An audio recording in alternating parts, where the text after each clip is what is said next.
Hello everyone, welcome back to a new episode. These episodes don't do that well, but I'm determined to bring this to you. The BMW, the front wheel today is coming off, the brake pads are coming off, the front wheels then going to get painted, and that's what we're doing in this episode. So you can already see that I've put it on a front stand. So that will now come off. I have already done the other side, and actually it wasn't very pretty seeing me do that. But involved, they were so welded on. I tried everything. I mean, it's a shame I didn't film it, to be honest, but it ended up just being Allen keying it with a hammer and a lot of leverage to get those bolts off. Also, if you're wondering where the Triumph is, I've just finished doing the cleaning video and I've just got a lot of time today. I feel very, very lucky and privileged.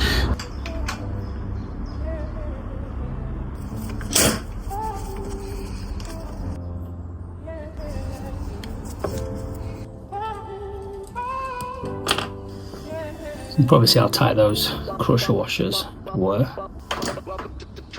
They will be replaced with some copper ones.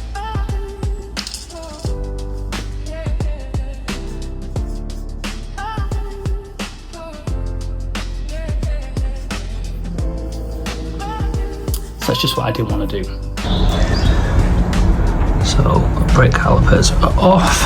That is for later. And now I've just got to get this axle out and we'll be good to go.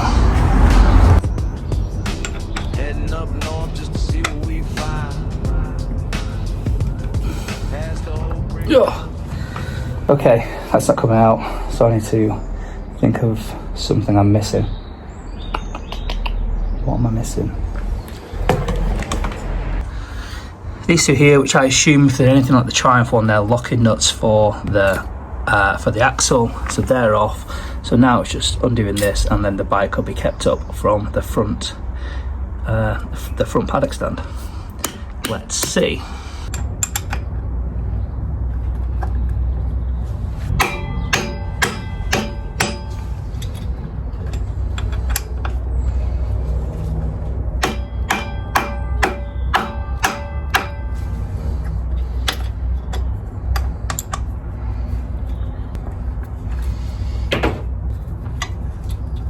Now it's just a case of getting that out and this wheel should come off.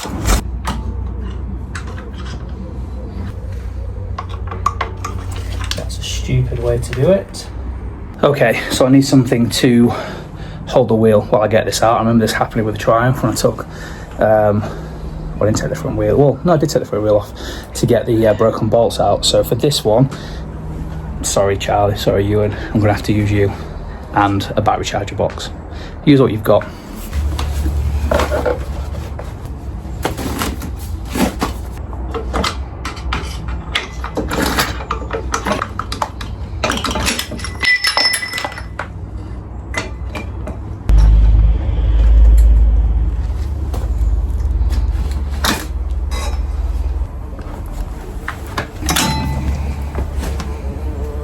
It's quite scary sitting like that.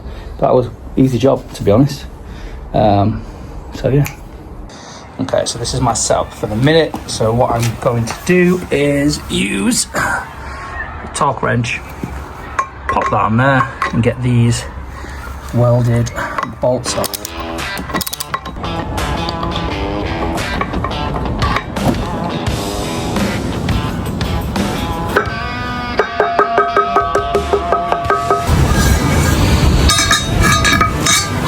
There's the wheel, so it can get sanded down, painted, and then get these off, put some new tyres on. And this bit might be a bit boring, so I'm going to skip ahead, clean this with everything actually that I used yesterday, and we'll pick up free paint.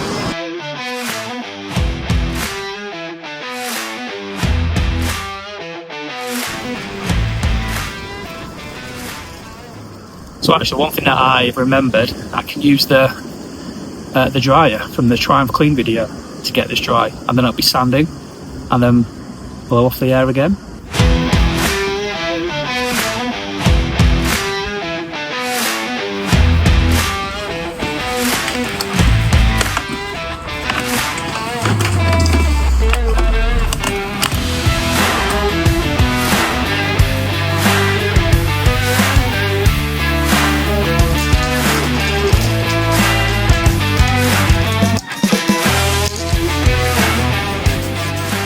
did a bit of a tester and I like the colour, so I'm just making sure everything is clean as. So that could be a bit cleaner, but it's going to be covered up by the brake disc anyway. So let's just give this a try run. Okay, it's been sanded. Let's go. I figured now the wheel's been done, I'll show you that a little bit later on in the video. I'm going to clean up this front end.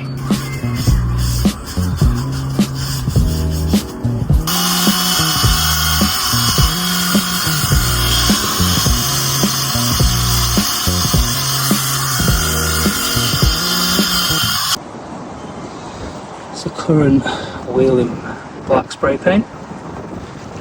We've got some brilliant news. This has just arrived and I'm so grateful. This is an eBay purchase and this replaces the one that got full of mold. The reason for this is so I can put my light lock in it, because I've been riding around and trying to find a place to store my light lock, and it's been a bit of a pain without carrying the rucksack. So this tank tail bag, absolute lifesaver. So thanks very much to the eBay seller for this one. And we're back. I did look at other brands such as Gold Top and a few other ones. Gold Top definitely fit the aesthetic of the bike and the look that I'm going for, but the dimensions were slightly too small for me to carry around my light lock, and that's the main reason why I got the tank tail bag in the first place, was to actually carry the light lock around. Because for those trips where I'm just going coffee shops and that kind of thing, I didn't want to be putting on the Rambler backpack, and it's not something I want to wear while I'm riding. So even though I've got the pannier solution to that, the tank tail bag for me is just a lot more of an easier option and gets me out on the bike more, which is what I want to do. I don't want to be worrying about carrying the rucksack or unhooking it just to carry around the light lock. And actually, it fits the tank perfectly, it fits the light lock perfectly, and I'm going to show you how much room I've actually got left. So, bag on the bike, you've seen that before, no change there, and it's the same colour as my Rambler. Again, I got this from a seller on eBay, which I'm happy about because it came in at a cheaper price. So this is actually in a better condition. I've got my Bike and Brew passport in there. If you haven't seen the videos on that, go check it out. This is how much room I've actually got left in. So the light lock fits in there perfectly. I've got other sections in there, other bits that can fit, again, recording equipment, camera, phone, wallet, whatever I want. So I'm really happy with that, and it now means I can get out, lock the bike up. I know it's secure. I'm really happy with that. And on that note, if you haven't seen any of my previous content before, Light Lock are actually offering £10 off if you use my link below in the description, and you'll get £10 off a lock. And again, I stand by these. I've used them for years, and it's the only lock that I'm going to use on my bike, and I don't really trust anything else. But the offer is limited, so if you don't act fast, it could be gone. So like I say, this moment in time, as of today's date, the £10 is available to you. If you click on this at a later date, it may not be there. Welcome to Triumph Bonneville Adventures. Welcome to Triumph Bonneville Adventures. Twisting the throttle, we're changing the game. Wrenching in the workshop, chasing the horizon and chasing the sun. Hit the gas, let the engine roar. Triumph Bonneville Adventures is back for more. Yeah. Tech springs on the back, keeping the rubber in line and the body feels fine. From the local captain to... Okay, so it's been a few days, if not a few weeks, and you can probably tell by the state of the Beard. But in terms of the BMW, the wheels are off, happy with that. Just ordered some new tyres, but they're going to take a few days to get into the shop. So because I've moved the garage around and some of the bikes, I put the wheels back on the bike for now. So when the shop brings me about the tyres, take the wheels back off, put them into the shop, and then the bike then is, I keep saying nearly done, but it really is nearly done. What you've just seen is me remove the mow button from the handlebars, because the handlebars themselves were too short, and I actually installed them at a pretty awkward angle, which meant the mirrors kept hitting the tank, and it was just a pain in the backside to work with. So I've ordered some new handlebars, which are now this kind of style, which I believe will just look a lot better on the bike, if I'm honest, and a bit more like it should be. What it also means is I've just put the mirrors on, they don't hit the tank when I move, and there's a lot more room at the top.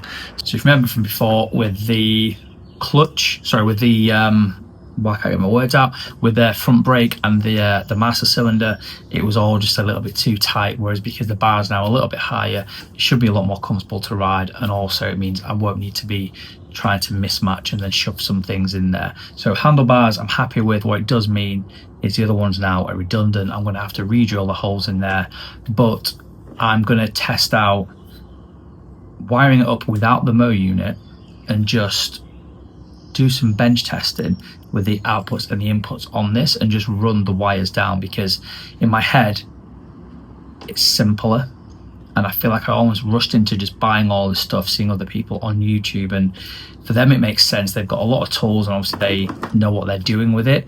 I thought this would be a simpler thing, and for some people it would be, but the way that my brain works, I just like to, at the minute, have the wires running from, this is a bit of a mock-up, just a wire running from the ground into the switches, which is what it does anyway, and then this one just running straight into the M unit. And I feel like if that's done, it makes it a lot easier, and then it also means I don't have to mess around with this anymore, and then I can sell it or do something with it. But in my head it just makes a lot more sense. And when I started the bike up, which I don't think was on film, it started without me having to do anything. So the second that I connected all the wires up and then put the ground in, turn the key, the bike's tried to start, which isn't what I wanted to do. ChatGPT is no help. I've used Gemini, that's no help. Some of the forums aren't really much help. I just get a lot of stick in there for changing the bike and not keeping it stock.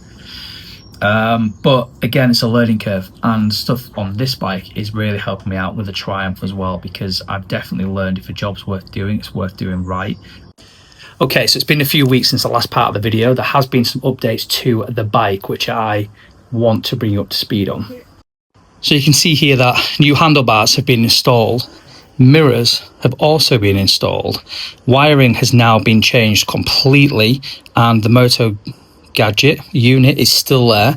But very, very kindly, Joe from the works is going to get me a bracket, hopefully, so that can move there. And also, Joe very, very kindly is going to build me a bracket to go there, so the Speedo can then sit in. The only thing that's missing now is I'm currently waiting for the DVLA to contact me back. DVLA is the UK vehicle standard agency. Someone's going to correct me with that in the comments. Here in the UK, because the bike currently isn't, it's not MOT'd, obviously it's not taxed. So I wrote to the DVLA to get the bike put into Classic, which means it won't need an MOT or tax. So I think that's how it works. But anyway, I've written to them and waiting for a response. Once that's done, I can then insure the bike and get the bike on the road. But I'm excited for this. I'm playing around with the idea of maybe doing upside down forks on the Triumph. Did speak to Joe about this, and I'm looking at the bike now and I don't know, do I put upside down forks on the Bonnie or not? I mean, it's a big job and it's obviously expensive, but I'm never going to sell the bike because everything now is fixable. So, well, obviously everything on any bike's fixable, but now I know how to do the basic stuff, and I know people that can help me out with all the major stuff. I'm never going to sell the bike, so obviously I won't even call it an investment. It's just a bit of a vanity project. And the more I see people with upside down forks, the more I get really, really jealous, because I've never ridden a bike with them. So actually, probably coming up soon, I should probably try some other bikes just to see how they handle and feel. I don't know what you all think. I pretty much think I've got my two dream bikes. So Triumph Bonneville is my dream bike, that is it. But the more I see sports bikes and that kind of stuff, not that I've got any kind of finances to go get a sports bike, but they just look cool. And I feel like before I get really old, because I am old, but really old, I need to try that and just see what it's like. But anyway, it's a bit of a slapdash video, so apologies for that one. But BMW is coming, And if you are following the series with the gaps, I do apologise. And for those that are here for the Triumph Bonnet Adventures, know that there's probably going to be some changes coming to that bike in the near future. I just need to figure out what it is I want to do, because I don't want to do that and then change my mind completely or wreck the handling and stuff like it is. Because at the minute, with upgraded shocks, specifically at the front, the bike just feels absolutely amazing. So yeah, I don't want to, if it's not broke, don't fix it. But it wasn't broke before. Well, no, I guess it was broke before, because I didn't really like the exhaust, and now I do like my exhaust. So that means the bike was broke and I did fix it. But at the minute, it's not broke. It's just a bit of a vanity looks wise for the bike. And I've never seen a T100 with upside down forks. Well, actually I have, Joe's bike. I'm waffling. I'm going to leave it there. So thanks all very well. Thanks all very much for watching. You can tell I'm so out of sync with doing this. Thanks everyone for watching. I'll see you all in the next one. I can tell you now, the next video is going to be me doing a shims. Sorry. Next video is going to be me doing, basically checking my shims, which was filmed so long ago, but I needed an ending. And I've done that now. So that's the next video. I'll see you all soon. And like and subscribe.